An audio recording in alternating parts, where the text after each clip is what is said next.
Impressionnant à tellement de niveaux, ce combat entre Marvin Vettori et Jared Cannonier. Un combat qu'on avait dit, hein, on avait dit que ça allait être sympa à regarder, que la dynamique devait être vraiment chouette entre les deux. C'est juste dommage, pour l'un comme pour l'autre, que le combat n'avait pas d'attrait, et pour ça c'était logique. L'un comme l'autre a déjà perdu contre Israel Adesanya, champion de la division pour le moment.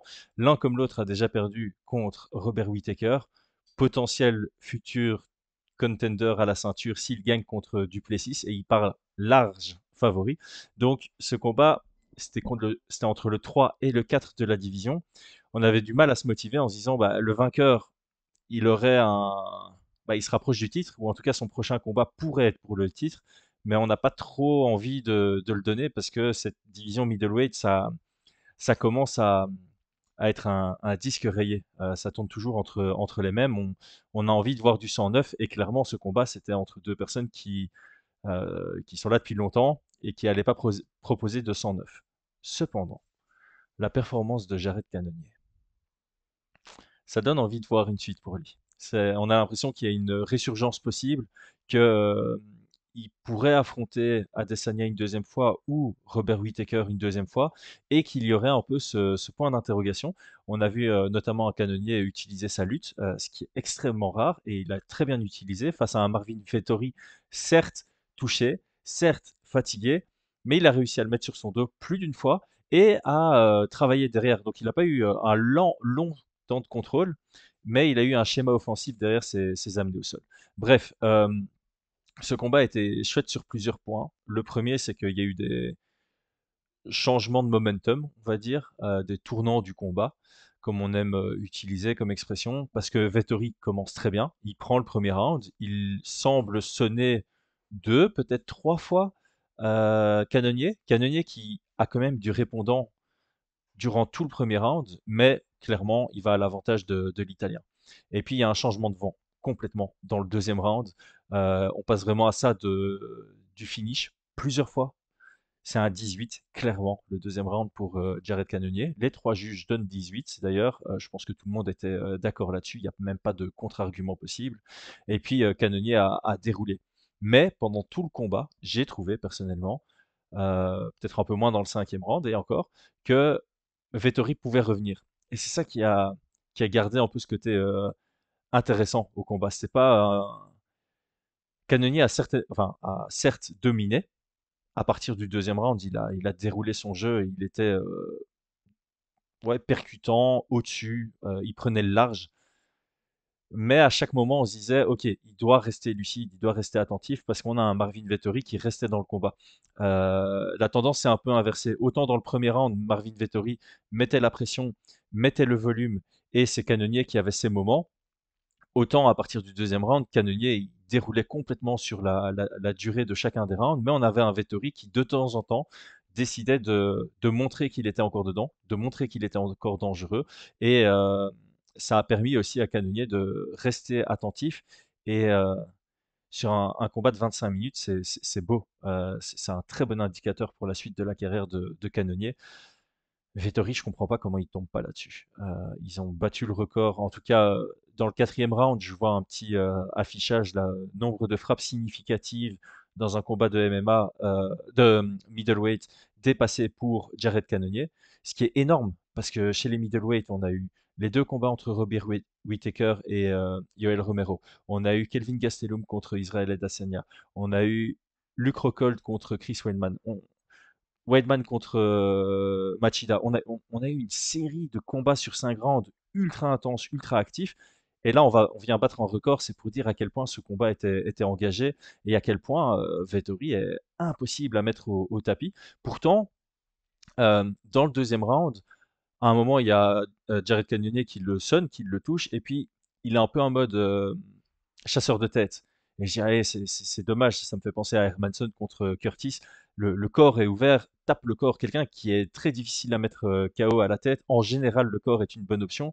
Euh, mais un tout petit peu plus tard dans le round, il va chercher des frappes au corps, et on voit, hein, Vettori, la première fois qu'il tombe par terre, c'est une douleur au foie, mais il lâche pas. Il lâche pas le morceau. Le mec est impossible à terminer. Bah, septième défaite dans sa carrière, septième fois à la décision.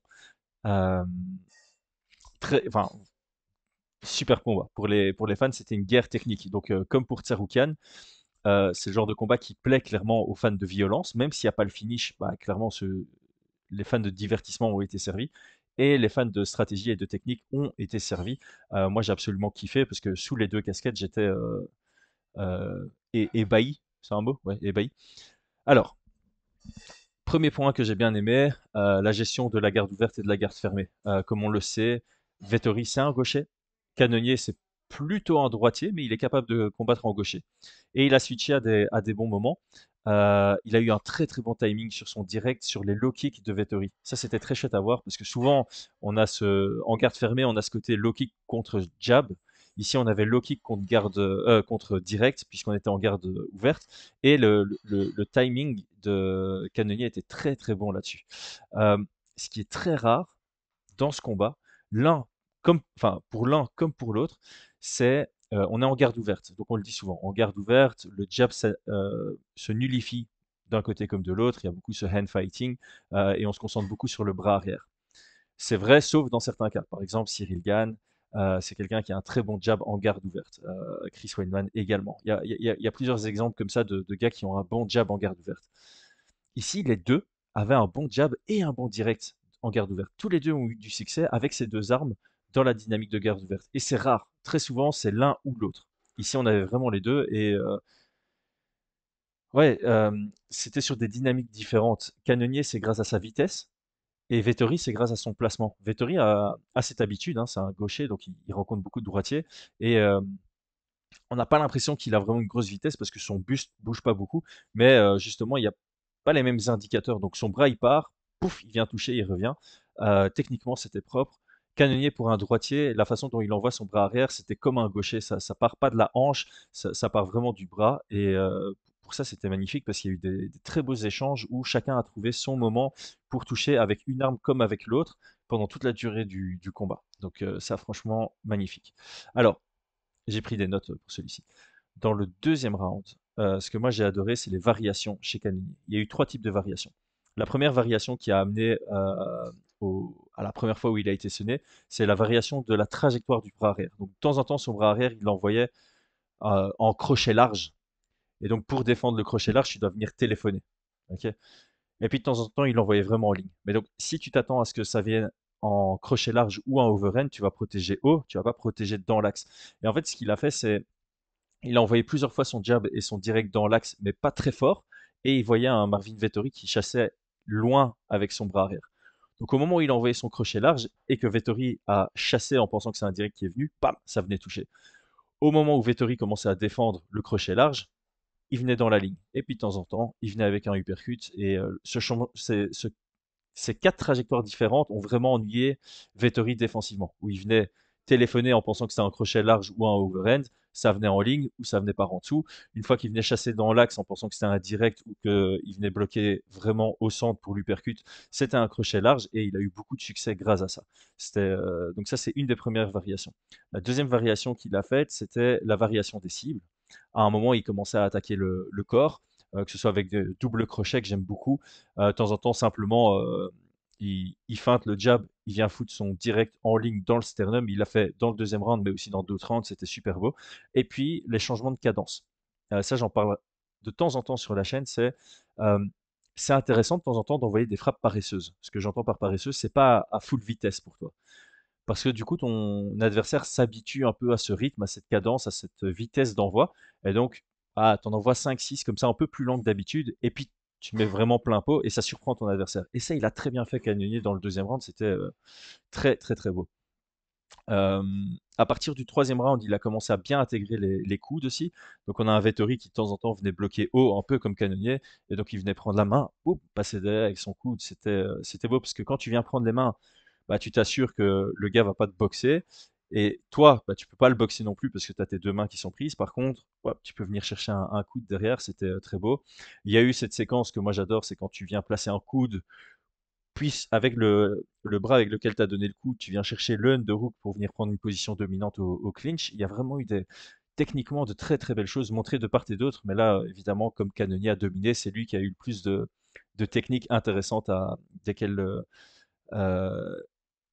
discuter. L'intégration de la lutte, évidemment, pour Cannonier. Ce qu'il faut comprendre, c'est quand on combat, on a deux attentions, on va dire. On a l'attention offensive et on a l'attention défensive, pour faire gros. Quand tu te fais submerger comme ça d'informations défensives, ton cerveau, c'est compliqué pour Vettori. Tu es face à quelqu'un qui, je pense, Vettori, on le voyait mettre la pression dans le premier round, mais beaucoup moins dans le deuxième. Parce qu'il a été, je sais pas si surpris est le bon mot. On sait que Cannonier est explosif et rapide.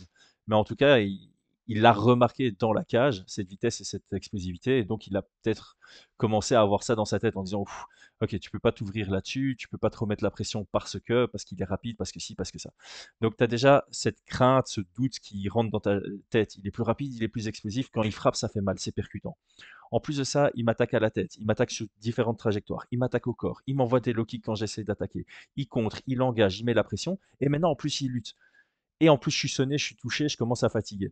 Imaginez dans quel état mental Vettori se trouvait à la fin du deuxième round. Et le fait qu'il ait tenu jusqu'à la fin du cinquième, et qu'en plus de ça, il est resté dangereux sur certains moments, il a tout mon respect. Et de l'autre côté, Cannonier, mettez-vous à sa place. Tu déroules, t'es explosif, t'as une frappe forte, tu le touches à la tête, impossible de le mettre KO. Tu le touches au corps, impossible de le mettre KO. Tu commences à le lutter, tu le touches bien, mais il arrive à se relever. Et en plus de ça, de temps en temps, il va te contrer. Et Vettori, on sait, quand il touche, ses frappes, ses mains sont lourdes. L'état mental aussi de Cannonier, à ce moment-là, c'est oh, j'ai envoyé du volume, je commence à fatiguer, j'arrive pas à le finaliser, je vais devoir encore faire un quart d'heure de combat contre ce mec qui reste dangereux.